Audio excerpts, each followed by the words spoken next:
Hello friends, welcome back to my YouTube channel MT sir study. तो बच्चों, आज देखेंगे हम साइंस का मॉडल पेपर 2022 एग्जाम के लिए क्लास 10th यानी मैट्रिक का, बहुत ही इंपॉर्टेंट है। तो मॉडल पेपर 1 2 कर दिए है, सेट 1 2 हो गया है। आज करेंगे सेट 3 का, विज्ञान का करेंगे, ठीक है। तो चलिए बिना किसी देरी के जल्दी से स्टार्ट कर लेते हैं। और आज करेंगे 40 क्वेश्चन। कुल 80 क्वेश्चन है, लेकिन 80 में से 40 क्वेश्चन करते हैं और देखते हैं आप इनमें से कितने का जवाब दे पाते हैं। चलिए, पहला कोई क्वेश्चन है, किस दर्पण का फोकस दूरी ऋणात्मक होता है? फोकस दूरी किस दर्पण का ऋणात्मक होता है? आंसर क्या होगा? अवतल दर्पण। कौन सा होगा? अवतल दर्पण का जो है फोकस दूरी ऋणात्मक होता है। ये सब हम पढ़ाए भी हुए हैं। मेरे वीडियो में आइए और जा करके देख सकते हैं कब प्लस कब माइनस होता है। इसका पूरी जानकारी भी हम दे रखे हैं आप लोग को। चलिए दूसरा क्वेश्चन देखते हैं। लेंस की फोकस दूरी एफ और वक्रता त्रिज्या आर में क्या संबंध है? तो फोकस दूरी और वक्रता की त्रिज्या में क्या संबंध है? फोकस दूरी को एफ से लिखते हैं, वक्रता त्रिज्या को आर से लिखते हैं। तो फोकस दूरी और वक्रता की त्रिज्या में क्या संबंध है? तो क्या होता है? F equal to R by two. F equal to R by two हो जाएगा सही आंसर। चलिए क्वेश्चन नंबर 3 है, निम्न में से किस माध्यम का अपवर्तनांक अधिक है? किस माध्यम का अपवर्तनांक अधिक है? अपवर्तनांक क्या होता है? जब प्रकाश एक माध्यम से दूसरे माध्यम में प्रवेश करती है तो प्रकाश कितना झुकता है, प्रकाश कितना झुकता है, उसे क्या बोलते हैं? अपवर्तनांक कहते हैं। तो बताओ, जैसे ले लेते हैं यहाँ पे, पहले हम कहाँ हैं? वायु में। वायु से आ गए पृथ्वी पर, पृथ्वी से चले गए जल में। तो पहले हम कहाँ थे? वायु में उड़ रहे थे, और वहाँ से उड़ते उड़ते कहाँ चले गए? पृथ्वी पर उतर गए। तो हमारा क्या हो रहा है? माध्यम चेंज हो रहा है। और पृथ्वी से कहाँ चले गए? जल में। तो बताओ कि यहाँ पे सभी जगह अगर दौड़ेंगे तो सबसे तेज कहाँ दौड़ेंगे, उसके बाद कम कहाँ दौड़ेंगे, उससे सबसे कम कहाँ दौड़ेंगे?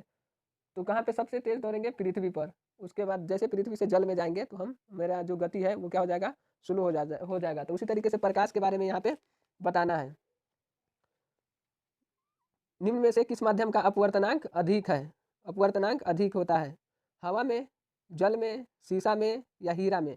तो इसमें से अपवर्तनांक सबसे ज़्यादा होगा हीरा में, यानी पर हीरा में प्रकाश को एंटर करेंगे तो प्रकाश ज़्यादा मुड़ेगा, प्रकाश ज़्यादा मुड़ेगा। चलिए, मुड़ जाएगा। सामान्य दृष्टि के लिए सुस्पष्ट दृष्टि की अल्पमत दूरी क्या है? 25 मीटर, 25 सेंटीमीटर, 25 मिलीमीटर या इनमें से कोई नहीं?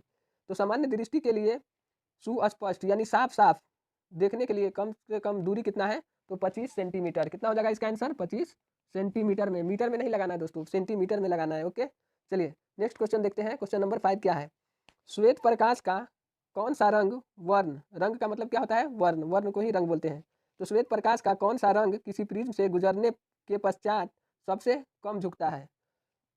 तो श्वेत प्रकाश जानते हैं कि 7 रंगों से मिलकर बना होता है, और प्रिज्म से गुजारते हैं तो सबसे कम कौन झुकता है? तो लाल। सबसे कम कौन झुकता है? लाल। इसीलिए लाल रंगों का खतरे के लिए प्रयोग करते हैं। यानी सड़क के किनारे जो बत्ती उपयोग किया जाता है, लाल करते हैं। लाल जो कलर होता है वो कम झुकता है, इसलिए कहीं दूर से आ रहे होते हैं तो हमें पता चल जाता है कि यहाँ पे खतरा है, यहाँ पे टर्निंग वगैरह है, तो इसका लाल बल्ब का प्रयोग कर लेते हैं। चलिए अगला क्वेश्चन देखते हैं। निकट दृष्टि को किस लेंस के उपयोग द्वारा संशोधित किया जाता है? निकट दृष्टि को किस, मतलब नज़दीक निकट दृष्टि दोष है तो उसको, उसका उपचार कैसे करेंगे? कौन सा लेंस लगाकर? यहाँ पर बताना है आपको, अवतल लेंस, उत्तल लेंस, द्वि फोकस लेंस या इनमें से सभी। तो निकट दृष्टि दोष में क्या होगा? जहाँ दोष वही दिखाई देगा। और यहाँ से दृष्टि दोष अच्छे प्रकार से पढ़ लीजिएगा सब। निकट दृष्टि दोष में नज़दीक का दिखाई देगा, निकट दृष्टि दोष में नज़दीक का दिखाई देगा और दूर का दिखाई नहीं देगा। तो इसका कौन सा लेंस का प्रयोग करेंगे? तो हम अवतल लेंस, अवतल लेंस का प्रयोग करेंगे। दूर दृष्टि दोष में कौन सा? तो उत्तल लेंस का प्रयोग करेंगे। चलिए नेक्स्ट क्वेश्चन देखते हैं। विद्युत प्रतिरोधकता निर्भर करता है, यानी जब किसी वायर से, तार से विद्युत को पास करते हैं तो जितना उसे करंट को रोकता है, उसे रुकने वाले करंट को क्या बोलते हैं? प्रतिरोध। जो रोकता है करंट को पास नहीं जाने होने देता है, उसे क्या बोलते हैं? प्रतिरोध। तो विद्युत प्रतिरोधकता निर्भर करता है किस पे? चालक की लंबाई पर, यानी तार की लंबाई पर, चालक की अनुप्रस्थ काट के क्षेत्रफल पर, चालक के पदार्थ की प्रकृति पर, या इनमें से सभी पर? क्या हो जाएगा इसका आंसर? तो चालक के पदार्थ की प्रकृति पर निर्भर करता है कि वो कैसा, किस चीज़ का बना है। चलिए नेक्स्ट क्वेश्चन है, विद्युत शक्ति का एसआई मात्रक क्या होता है? विद्युत शक्ति का एसआई मात्रक क्या होता है? तो इसका क्या हो जाएगा आंसर? वाट प्रति घंटा, यूनिट या ओम। तो जब भी पूछे शक्ति का एसआई मात्रक क्या होता है, तो अगर आपके पास शक्ति है तो आप उसका वाट लगा सकते हैं। तो शक्ति का एसआई मात्रक क्या होगा? वाट। चलिए क्वेश्चन नंबर नेक्स्ट देखते हैं। एक यूनिट विद्युत ऊर्जा का मान होता है, तो एक यूनिट विद्युत ऊर्जा का मान कितना होता है? तो 3.6 इंटू 10⁶ जूल। एक यूनिट विद्युत ऊर्जा का मान 3.6 इंटू 10⁶ जूल होता है। चलिए नेक्स्ट क्वेश्चन देखिए। निम्न में से कौन सा कथन सत्य नहीं है? विद्युत जनित्र वैद्युत चुंबकीय प्रेरण पर कार्य करता है। विद्युत मोटर विद्युत ऊर्जा को यांत्रिक ऊर्जा में बदलता है। चुंबकीय बल रेखाएं परस्पर नहीं काटती है। हरे विद्युत रोधन वाला तार प्राय विद्युत विद्युतमय तार होता है। क्वेश्चन को समझिए बढ़िया से। निम्न में से कौन सा कथन सत्य नहीं है? जो सत्य नहीं है, सही नहीं है, उसको बताना है। तो ऑप्शन ए में है विद्युत जनित्र विद्युत चुंबकीय प्रेरण पर कार्य करता है। यह बात बिल्कुल सही है कि जो विद्युत जनरेटर होता है, जनित्र, विद्युत जनित्र यानी विद्युत जनरेटर, तो किस पे? चुंबकीय प्रेरण पर कार्य करता है। बिल्कुल सही बात है। दूसरा क्या है? विद्युत मोटर विद्युत ऊर्जा को यांत्रिक ऊर्जा में बदलता है। ये भी सही बात है। जैसे सब आप लोग के घर में क्या लगा होगा? मोटर। तो मोटर में आप क्या देते हैं मोटर चलाने के लिए? तो पहले विद्युत देते हैं, इलेक्ट्रिसिटी देते हैं। तो इलेक्ट्रिसिटी देते हैं तो उसके बाद उसका जो फ्लेम रहता है वो किस में कन्वर्ट कर देता है? यांत्रिक ऊर्जा में। ये भी बात सही है। चलिए सी में है चुंबकीय बल रेखा परस्पर नहीं काटती है। चुंबक से निकलने वाली जो रेखा होती है वो एक दूसरे को प्रतिच्छेद नहीं करती है। ये बात सही है। तो क्या हो जाएगा इसका आंसर? क्या हो जाएगा? हरे विद्युत रोधन वाला तार प्राय विद्युन्मय तार होता है। चलिए डी हो जाएगा इसका आंसर। क्वेश्चन नंबर 11 देखते हैं। फ्लेमिंग का वाहम हस्त नियम से बायां हाथ का मध्यमा संकेत करती है। यानी मध्यमा क्या संकेत करता है? मध्यमा मतलब देखो, एक होता है अंगूठा, एक होता है तर्जनी, और एक होता है ये बीच वाला को बोलते हैं मध्यमा। तो बायां हस्त नियम बोला फ्लेमिंग के वाहम हस्त नियम यानी बायां हस्त नियम इस प्रकार से लेते हैं। तो इसमें पूछ रहा है बायां हस्त नियम का मध्यमा संकेत करती है, यानी ये वाला मध्यमा ये क्या बताता है? तो ऑप्शन दे रखा है ऑप्शन दे रखा है चालक पर आरोपित विद्युत बल की दिशा या चुंबकीय क्षेत्र की दिशा या चालक में प्रवाहित विद्युत धारा की दिशा या इनमें से कोई नहीं। तो वाहम हस्त नियम से याद रखिएगा कि जो मध्यमा होता है वो चालक की में प्रवाहित विद्युत धारा की दिशा को बनाता है। चलिए नेक्स्ट क्वेश्चन देखेंगे। चुंबक के भीतर चुंबकीय क्षेत्र रेखाओं की दिशा क्या होती है? चुंबक के भीतर चुंबकीय क्षेत्र की रेखा की दिशा क्या होती है? तो दिशा बताना है। चुंबक के भीतर जो है चुंबकीय रेखा की दिशा क्या होती है? आप लोग जानते हैं कि चुंबक में दो ध्रुव होता है, एक नॉर्थ और एक साउथ होता है। तो यहाँ से पूछ लिया है चुंबक के भीतर क्या होता है? तो बाहर से नॉर्थ से कहाँ जाता है? साउथ की ओर। बाहर में नॉर्थ से साउथ की ओर जाता है और यह एक दूसरे को कभी प्रतिच्छेद नहीं करता। देखो बाहर से नॉर्थ से साउथ की इधर जाता है। चलिए लेकिन अंदर में क्या होता है? तो अंदर में साउथ से चुंबक है, ये चुंबक के अंदर देखो बाहर में नॉर्थ से साउथ की इधर जाएगा, नॉर्थ से साउथ की इधर, लेकिन अंदर में क्या होगा? साउथ से नॉर्थ की ओर जाता है। चलो इसमें दिया हुआ दक्षिण ध्रुव से उत्तर ध्रुव की ओर। देखो यहाँ से दक्षिण, साउथ मतलब दक्षिण और नॉर्थ मतलब उत्तर, तो दक्षिण से नॉर्थ की इधर जाता है। चलिए नेक्स्ट क्वेश्चन को करते हैं। नाभिकीय ऊर्जा का स्रोत निम्न में कौन सा है? नाभिकीय ऊर्जा का स्रोत कौन सा है? यूरेनियम, सोडियम, कार्बन या इनमें से कोई नहीं। तो नाभिकीय ऊर्जा का स्रोत जो है वो कौन सा होगा? यूरेनियम। चलिए नेक्स्ट क्वेश्चन देखते हैं। जल के वैद्युत अपघटन में कैथोड पर कौन सा गैस मुक्त होता है? जल के वैद्युत अपघटन में कैथोड पर निम्न में कौन सा गैस मुक्त होता है? ऑप्शन ए में ऑक्सीजन, बी में हाइड्रोजन, सी में ऑक्सीजन और हाइड्रोजन दोनों, डी में ओजोन। तो कौन सा हो जाएगा यहाँ पे? हाइड्रोजन। इसका राइट आंसर हो जाएगा हाइड्रोजन। चलिए बेकिंग सोडा का रासायनिक सूत्र क्या होता है? ये सूत्र आप लोग को याद ही रखना है। तो बेकिंग सोडा का रासायनिक सूत्र क्या होता है? तो NaHCO3। क्या हो जाएगा? NaHCO3 यानी सोडियम हाइड्रोकार्बोनेट। क्या बेकिंग सोडा का रासायनिक सूत्र होता है? चलिए नेक्स्ट क्वेश्चन बता रहे हैं। कौन सा पदार्थ नीले लिटमस पत्र को लाल कर देता है? कौन सा पदार्थ नीले लिटमस को लाल कर देता है? अम्ल, क्षार, लवण या इनमें से कोई नहीं। तो देखो नीले से लाल कौन करता है? अम्ल, क्षार या लवण या इनमें से कोई नहीं ऑप्शन दे रखा है। तो क्या कर रहा है? नीला से लाल कर रहा है। नीला से दिखाई दे रहा है, नीला से लाल कर रहा है ना। तो याद रखिएगा अम्ल क्या कर इसका लिखना है अनीला। क्या याद रखना है? अनीला। अम्ल जो है नीला से लाल कर देता है। अम्ल जो है नीला से लाल कर देता है। अनीला। अम्ल नीला से लाल कर देता है। ठीक है, चलिए नेक्स्ट क्वेश्चन देखते हैं। मिल्क ऑफ मैग्नीशियम का पीएच मान कितना होता है? मिल्क ऑफ मैग्नीशियम का पीएच मान होता है 10.5। 10.5 मिल्क ऑफ मैग्नीशियम का पीएच मान हो जाएगा 10.5। चलिए नेक्स्ट क्वेश्चन देखते हैं। निम्न में से कौन सा अधातु चमकीला है?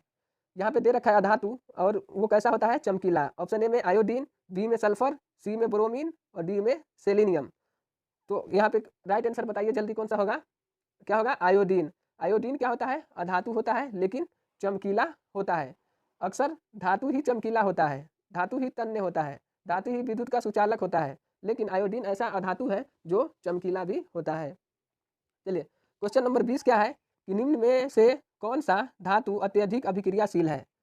सबसे अधिक जो यहाँ पे दे रखा है 4 ऑप्शन, उसमें से सबसे ज़्यादा कौन अत्यधिक क्रियाशील है? एल्युमिनियम, सोडियम, कैल्शियम या मैग्नीशियम? तो कौन सा हो जाएगा? सोडियम। कौन सा? सोडियम। चलिए ऑक्सीजन परमाणु के ब्राह्मण कक्षा में इलेक्ट्रॉनों की संख्या कितनी होती है? ऑक्सीजन परमाणु के बाहरी कक्षा में इलेक्ट्रॉनों की संख्या कितनी होती है? ऑप्शन है 2, 6, 3, 4। तो ऑक्सीजन का परमाणु संख्या कितना होता है? ऑक्सीजन का 8। इलेक्ट्रॉनिक विन्यास करेंगे तो 2 और 6। पहला में हो जाएगा 2 और दूसरा में लास्ट वाले में कितना जाएगा? 6। 1 2 3 4 5 6, लास्ट में कितना जाएगा? 6 इज द राइट आंसर। चलिए नेक्स्ट क्वेश्चन देखते हैं। ब्यूटेनॉन। ब्यूटेनॉन एक कार्बनिक यौगिक है जिसका प्रकार्यात्मक समूह है। ब्यूटेन एक कार्बनिक यौगिक है जिसका प्रकार्यात्मक समूह है कार्बोक्सिलिक अम्ल, एल्डिहाइड, कीटोन, एल्कोहल। तो कौन हो जाएगा इसका आंसर? कीटोन। चलिए नेक्स्ट क्वेश्चन देखते हैं। नाइट्रोजन के 2 परमाणुओं के बीच कितने आबंध होते हैं? नाइट्रोजन के 2 परमाणुओं के बीच, यानी नाइट्रोजन का 2 परमाणु है उसके बीच में कितना बंद होते हैं वो बताना है। तो नाइट्रोजन के बीच में 3 आबंध होते हैं। कितने होते हैं? ट्रिपल बॉन्ड के साथ बनाते हैं नाइट्रोजन। चलिए नेक्स्ट क्वेश्चन देखते हैं। एल्कीन का सूत्र बताइए। एल्कीन का सूत्र कौन होता है? तो एल्कीन का सूत्र होता है CnH2n। CnH2n ये हो जाएगा एल्कीन का सूत्र। चलिए नेक्स्ट क्वेश्चन आपसे पूछ रहे हैं, बताना है, जल्दी बताइए। समूह में ऊपर से नीचे जाने पर परमाणु आकार में क्या परिवर्तन होता है? यानी समूह कितने होते हैं? पीरियोडिक टेबल से लिया गया क्वेश्चन है। समूह 18 और आवर्त कितने होते हैं? 7, याद रखना है। तो समूह में ऊपर से नीचे जाने पर परमाणु आकार में क्या परिवर्तन होता है? ऑप्शन ए में परमाणु साइज बढ़ता है, परमाणु साइज घटता है, परमाणु साइज अपरिवर्तित रहता है, या इनमें से कोई नहीं। तो पीरियोडिक टेबल में क्या होता है? जब ऊपर से नीचे आते हैं किसी भी समूह में तो परमाणु का साइज क्या होता है? बढ़ता है, परमाणु का साइज बढ़ता है। चलिए नेक्स्ट क्वेश्चन देखते हैं। कौन सा एंजाइम इमल्सीकृत वसा का पाचन करता है? कौन सा एंजाइम इमल्सीकरण वसा का पाचन करता है? ऑप्शन देखिए, 1 में है पेप्सिन, बी में है ट्रिप्सिन, 3 में है लाइपेज और 4 में है कोई नहीं। तो कौन सा एंजाइम इमल्सीकृत वसा का पाचन कौन करता है? तो लाइपेज करता है, लाइपेज। चलिए नेक्स्ट क्वेश्चन देखिए। सामान्य परकुंचन रक्तदाब होता है। सामान्य परकुंचन रक्तदाब यानी नॉर्मल ब्लड प्रेशर कितना होता है? 120 mm। 120 mm। चलिए नेक्स्ट क्वेश्चन देखते हैं। पत्तियों में प्रकाश संश्लेषण द्वारा भोजन पादप के अन्य भागों में किसके द्वारा भेजा जाता है? तो पत्तियों में प्रकाश संश्लेषण द्वारा बना भोजन पादप के अन्य भागों में किसके द्वारा भेजा जाता है? यानी पेड़ पौधा में देखिए, यहाँ से ये VVI है, याद रखिएगा। जो पौधा होता है हमारा तो इसमें 2 उत्तक होता है। एक होता है 2 उत्तक होते हैं इसमें। एक होता है जाइलम, एक होता है जाइलम, दूसरा होता है फ्लोएम। एक जाइलम और दूसरा फ्लोएम। तो जो इसमें जल जाता है, खाने बनाने का सामग्री जाता है, तो कौन उत्तक ले जाता है? जाइलम उत्तक ले जाता है। और खाना जब बन जाता है तो खाना को चारों तरफ कौन उत्तक फैलाता है? तो फ्लोएम। जौ से जाइलम, जौ से जल, फ से फ्लोएम, फ से फल।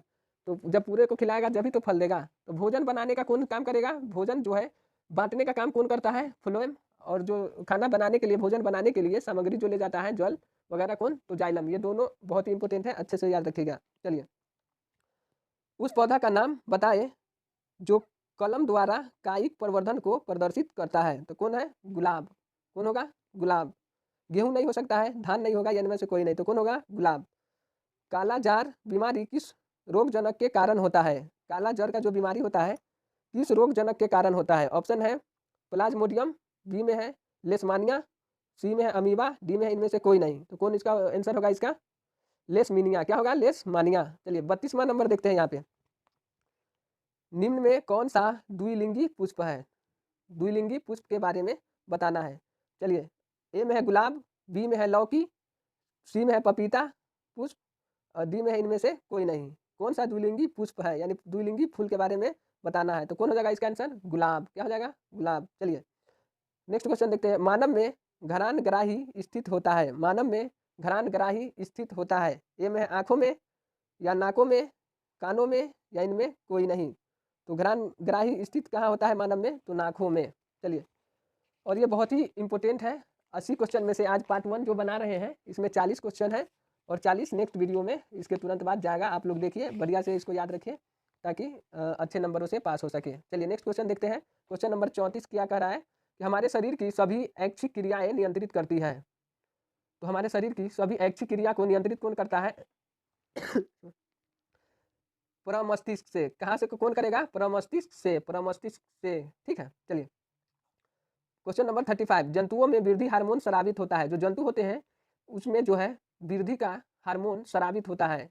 ए में है पीयूष ग्रंथि से, बी में है अवटु ग्रंथि से, तीन में है सी में है अवधि ग्रंथि से या डी में है इनमें से कोई नहीं। तो जंतुओं में वृद्धि हार्मोन का जो स्रावित होता है वो कहाँ से होता है? पीयूष ग्रंथि से। जंतु में वृद्धि हार्मोन पीयूष ग्रंथि से। चलिए नेक्स्ट क्वेश्चन देखते हैं।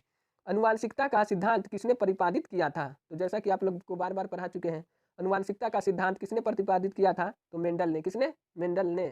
चलिए, मेंडल ने अपने प्रयोग में कौन सा पौधे का प्रयोग किया था?